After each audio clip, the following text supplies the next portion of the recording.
శ్రీమాత్రే నమ. జయ గురు దత్తాత్రేయ నమ. ఈ వీడియోలో మనం సింహరాశి వారి యొక్క అదృష్ట యోగాలు ఏ విధంగా ఉంటాయి, వారి జీవితంలో పైకి రావాలంటే ఎవరిని నమ్మాలి, ఎటువంటి నియమాలు పాటించాలి అన్న విషయాన్ని మనం వీడియోలో పరిశీలించే ప్రయత్నం చేద్దాం. మరి సింహరాశి సహజ రాశి చక్రంలో 5వ రాశి. అంటే ఇది ఒక పూర్వపుణ్యాన్ని బట్టి జాతకుడు ఈ రాశిలో జన్మించడం జరుగుతూ ఉంటుంది. ఇదే రాశి ఆత్మకారకుడైనటువంటి రవికి సొంత క్షేత్రం అవడం వల్ల, అదే మూల త్రికోణ రాశి కూడా అవడం వల్ల వేరే ఏ గ్రహాలు కూడా ఆ రాశిలో ఉచ్చ కానీ నీచ స్థితి కానీ పొందడం జరగదు. సర్వ స్వతంత్రమైనటువంటి రాశి, నేనే రాజు నేనే మంత్రి అన్న విధంగా ఈ రాశి వారి యొక్క జీవన విధానం సాగుతూ ఉంటుంది. చాలా వరకు ఈ రాశిలో ఉన్నటువంటి నక్షత్రాలు పరిశీలించినప్పుడు మఖ నక్షత్రం, పొబ్బ, ఉత్తర. ఈ మఖ నక్షత్రం పితృదేవతలకు సంబంధించింది. సో పితృదేవతలు కూడా మనకి మరి మన యొక్క భారతీయుల నమ్మకాన్ని ప్రకారం పితృదేవతలు కూడా మరి దేవతలతో సమానంగా పూజనీయులు. అటువంటి పితృదేవతల యొక్క అనుగ్రహంతోనే మరి ఈ జన్మలో జాతకుడు జీవన విధానం సాగించడం కానీ, వృత్తి వ్యవహారాలు ఇవన్నీ కూడా ఉంటాయి.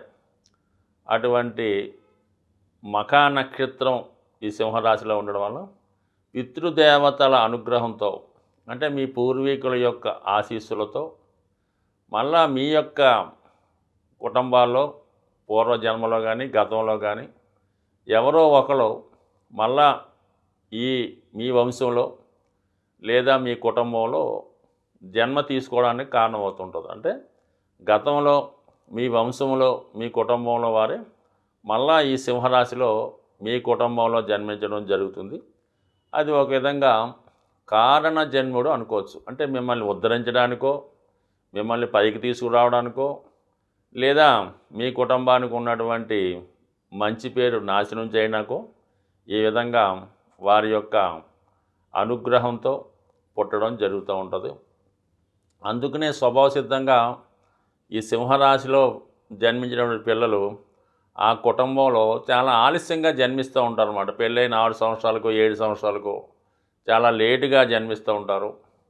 సాధారణంగా ఆ కుటుంబంలో ఒకే మగవాడై ఉంటాడనమాట. అంటే 2-3 ఉండకుండా ఒకే పిల్లవాడు ఉండడం జరుగుతుంది. ఉంటే ఆడపిల్లలు ఉంటారు తప్ప మగవాడు సాధారణంగా ఒక్కడే ఉంటాడు. సో ఈ విధంగా ఉన్న వాళ్ళందరి మీద కూడా ఏదో విధంగా ఈ సింహరాశి యొక్క ప్రభావం ఉంటుంది, పితృదేవతల యొక్క ప్రభావం ఉంటుంది. సో అందుకని ఈ రాశిలో మఖ నక్షత్రంలో జన్మించిన వారు పుట్టినప్పుడు నక్షత్ర శాంతి చేయించవలసి ఉంటుంది. ఈ ప్రభావం జాతకుడు జీవితాంతం ఉండడం జరుగుతూ ఉంటుంది. ఈ జాతకుడు సర్వస్వతంత్రుడై ఉంటాడు. వీడి జాతకం ఎలా ఉంటుందంటే, వీళ్ళ యొక్క పెద్దవాళ్ళు అంటే తండ్రి గారు తాతగారు గొప్ప ధనవంతులై చాలా హోదాగా ఉంటే మాత్రం ఈ జాతకుడు చాలా వరకు పెద్దలు ఇచ్చినటువంటి సంపదని అనుభవిస్తూ ఏ పని చేయకుండా దాన్ని పెద్దలు ఇచ్చిన ఆస్తిని తగ్గిస్తా మొత్తం మీద 0 స్థాయికి తీసుకురావడం కూడా జరుగుతూ ఉంటుంది. అంటే పెద్దలు ఇస్తున్న ఆస్తిని జాగ్రత్త పెట్టుకోలేడు. ఏది చేయకుండా ఖాళీగా తింటేనే బెటర్ అనిపిస్తుంటుంది వీళ్ళు చాలా సందర్భాల్లో. ఏ వ్యాపారం చేసినా, రాజకీయాల్లో ప్రవేశించినా ఖచ్చితంగా వాళ్ళ యొక్క స్థిరాస్తి పోగొట్టుకోవడం జరుగుతూ ఉంటుంది. దీనికి పూర్తి భిన్నంగా ఈ జాతకుడు జన్మించిన నాటికి పెద్దలు సంపూర్ణంగా ఆ పూర్వ ఆస్తి అంతా కూడా 0 చేసి, అంటే గొప్ప వంశంలో పుట్టుంటారు, తాత తండ్రులు ముత్తాతలు బాగా గొప్ప వంశవారు అంటారు. వీళ్ళ దగ్గర రాబోతులోకి ఏమి ఉండదు. కేవలం కొన్ని సందర్భాల్లో ఉండడానికి ఏదో ఓ సాధారణ ఇల్లు కలిగి ఉంటారు. అటువంటి వాళ్ళు మాత్రం జీవితంలో అంచెలంచెలుగా వెతుకుతూ పెద్దల యొక్క పేరు నిలబెట్టే విధంగా మళ్ళా ఆ వంశాన్ని పైకి తీసుకొచ్చి ఆ కుటుంబ బాధ్యతల్ని అంటే ఆల్రెడీ అప్పటికున్నటువంటి అక్క చెల్లెళ్ళు అన్నదమ్ముళ్ళు ఖాళీగా ఉన్నవాళ్ళం అందరినీ కూడా పెంచి పోషించి వాళ్ళ బాధ్యత తీసుకొని నెమ్మదిగా వాళ్ళని పైకి తీసుకురావడం జరుగుతుంటుంది. ఇది ఖచ్చితంగా చాలా జాతకాల్లో మనకు కనబడుతూ ఉంటుంది. లేని వాళ్ళ ఇంట్లో పుట్టినవాడు చాలా గొప్పగా మారడం, మరి గొప్పగా జన్మించిన వాడు లేనివాడుగా మారడం జన్మిస్తూ ఉంటుంది. ఫర్ ది సేమ్ టైం ఈ సింహరాశిలో ఒక అబ్బాయి జన్మించిన తర్వాత చాలా కుటుంబాల్లో తండ్రి గారు అసమర్థుడు అవడం కానీ లేదా తొందరగా పైలోకాలకు చేరడం కానీ లేదా కుటుంబ బాధ్యతలు విడిచిపెట్టి ఏదో సన్యాసులుగా ఎక్కడో మారుమూల ప్రాంతంలోనూ కనబడకుండా పోవడం కానీ జరుగుతూ ఉంటుంది. సో ఈ విధంగా ఉండడం వల్ల తల్లిగారి యొక్క పెత్తనంతో పెరగడం జరుగుతూ ఉంటుంది. ఇది చాలా జమీందారు కుటుంబాల్లోనూ భూస్వాముల కుటుంబాల్లోనూ అలాగే ప్రభుత్వ ఉద్యోగం చేసినటువంటి కుటుంబాల్లో కూడా కనబడుతుంటుంది. ఈ తల్లి పెంపకంలో ఈ సింహరాశిలో జన్మించిన వాడు ఖచ్చితంగా చాలా సందర్భాల్లో భ్రష్టు పట్టడం జరుగుతూ ఉంటుంది అన్నమాట. అంటే తల్లి మాత్రం వీడి మీద చాలా నమ్మకం పెట్టుకుంటుంది. వీడు ఖచ్చితంగా ప్రయోజకుడు అవుతాడు, కుటుంబాన్ని ఉద్ధరిస్తాడు, చివరి జీవితంలో చూస్తాడు అనుకొని సర్వశక్తులు అతని యొక్క ఉన్నటువంటి సర్వ శక్తులు ఆ అబ్బాయి మీద పెట్టి ఓ చదివించో ఇంకోటి చేసో చేస్తూ ఉంటాడు. అన్ని సౌఖ్యాలు కల్పిస్తూ ఉంటే వీడు అప్రయోజకుడై అక్కడన్నా ఇంకా ఇబ్బంది పెట్టి ఉండడం కానీ లేదు వీడు చదువు పూర్తయిన తర్వాత ఉద్యోగం రాగానే దేన్నో దాన్ని పెళ్లి చేసుకొని మరి విదేశమో ఇంకో చోట వెళ్ళిపోయి ఆ తల్లిగారిని చూడకుండా ఉండడం కానీ జరుగుతూ ఉంటుంది. అంటే ఇది అంతా ప్రతి మంచి ప్రతి చెడు కూడా ఈ సింహరాశి అందరికీ జరుగుతూ ఉంటుంది. బట్ ఏదైనా ఈ సింహరాశి సింహలగ్నం వారు వారి జీవితంలో పాడవిన భ్రష్టు పట్టిన తల్లి కారణం అవుతుంటుంది. ఒకవేళ తల్లి ఇబ్బంది పడినా ఆమె నష్టపోయినా ఈ కుమారుడి వల్ల కూడా జరగవచ్చు, అలాగే ఇలా కూడా జరగవచ్చు. మొత్తం మీద ఎక్కువగా సింహరాశి వారు పెద్దలు ఇచ్చిన ఆస్తి వలన కానీ తల్లి చేసే అతి గారాభం వలన కానీ నష్టపోయే అవకాశం ఉంటుంది. ఇది సాధారణంగా ఇది రాశిలో జన్మించింది వాళ్ళు ఇంకా మిగతా అప్పుడు ఉన్న పరిహారాలను బట్టి మిగతా చర్యలను బట్టి తండ్రి గారి స్థితిని బట్టి చాలా వరకు మారుతూ ఉంటుంది. కానీ ఎక్కువ జాతకాల్లో ఇది కనబడుతూ ఉంటుంది. చాలామంది వీళ్ళు చిన్నతనంలోనే బాధ్యతలు చేపట్టి ఆ కుటుంబాన్ని అంతా పోషించేవారు కూడా ఈ సింహరాశిలో కనబడుతుంటారు.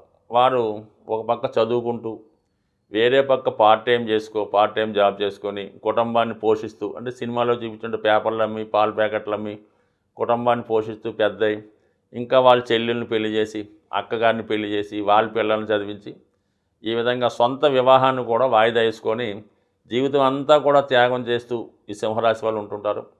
అటువంటి వారు వీళ్ళు ఎవరైతే జీవితంలో పెంచి పోషించారో వాళ్ళ యొక్క అన్నగారి పిల్లలను తమ్ముడి పిల్లలను అక్క తన పిల్లలు అనుకొని పెంచి పోషించాడో చివరికి వాళ్ళే ఇతన్ని ద్వేషించి మరి ఇతని దగ్గర ఏమైనా ఉంటే ఆస్తిపాస్తులు అవన్నీ వాళ్ళు తీసుకున్న తర్వాత వాళ్ళకి ఇచ్చిన తర్వాత బయటికి సాగనంపడం కూడా జరుగుతూ ఉంటుంది. సో ఇవన్నీ కూడా అంటే ఒక్క పూర్తి అనుభవంగా అయినటువంటి అన్ని రకాల అనుభవాలు ఈ సింహరాశి వారు చూస్తూ ఉంటారు.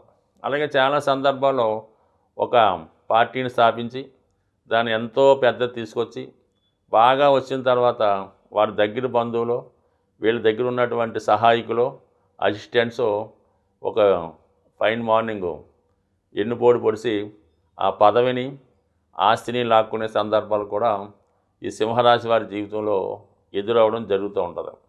బట్ ఏదైనా ఒక ప్రాక్టికల్గా జీవితంలో వెళ్తున్నవారు సింహరాశి వారు అయితే వీళ్ళకి స్వభావసిద్ధంగా ఆ పేరు ఉన్నట్టు లక్షణంగానే చాలా హోదాగా హుందాగా ఉండడం జరుగుతూ ఉంటుంది. ఎన్ని కష్టాలు ఎన్ని ఇబ్బందులు వచ్చినా తన వారిని తనను నమ్ముకున్న వాళ్ళని చాలా రక్షిస్తూ ఉంటారు. కానీ వీళ్ళు మాత్రం ఆ రక్షణ పొందలేకపోతుంటారు, ఇబ్బంది పడుతూ ఉంటారు. బట్ ఏదైనా ఈ రాశివారి కొంత స్వార్థం ఈ రాశివారికి ఉండాలి. అలాగే తన కోసం, తన పిల్లల కోసం, తన భార్య కోసం కూడా కొంతవరకు ఆలోచించాలి. అప్పుడు మాత్రమే వీళ్ళు తర్వాత అనుకూలించే అవకాశం ఉంది. వీళ్ళు నిరంతరం కూడా సూర్య ఆరాధన, ఆదివారం నియమంగా ఉండడం, వీలైతే ఒక రుద్రాక్ష మాల కానీ, దొరికితే 12 ముఖాల రుద్రాక్ష కానీ ధరించవలసి ఉంటుంది.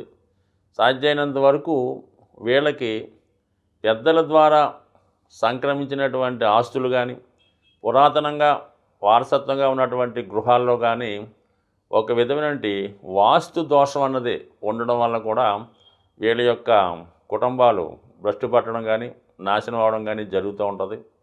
సో అలాగే వీళ్ళు వచ్చినటువంటి ఆస్తుల్లో పాడుపడినటువంటి భవనాలు కానీ, గృహాలు కానీ ఉన్నప్పుడు అవి ఒక విధంగా వేరే శక్తులు ఆ గృహంలో చేరి వీళ్ళకి ఇబ్బంది పెట్టడం కూడా జరుగుతూ ఉంటుంది. కాబట్టి వీళ్ళు ఈ విషయాన్ని కూడా పెద్ద కుటుంబాల్లో జన్మించిన వారు గృహంలో ఉన్నటువంటి వాస్తు దోషాలు సరిచేసుకోవడం, వాడకుండా ఉన్నటువంటి గృహాలు ఏమైనా ఉంటే వాటిని పరిశుభ్రం చేయడం కానీ, ఎవరికైనా ఇవ్వటం కానీ చేయటం వల్ల మరి వీళ్ళ యొక్క అభివృద్ధి ఖచ్చితంగా ఉండే అవకాశం ఉంది. స్వస్తి.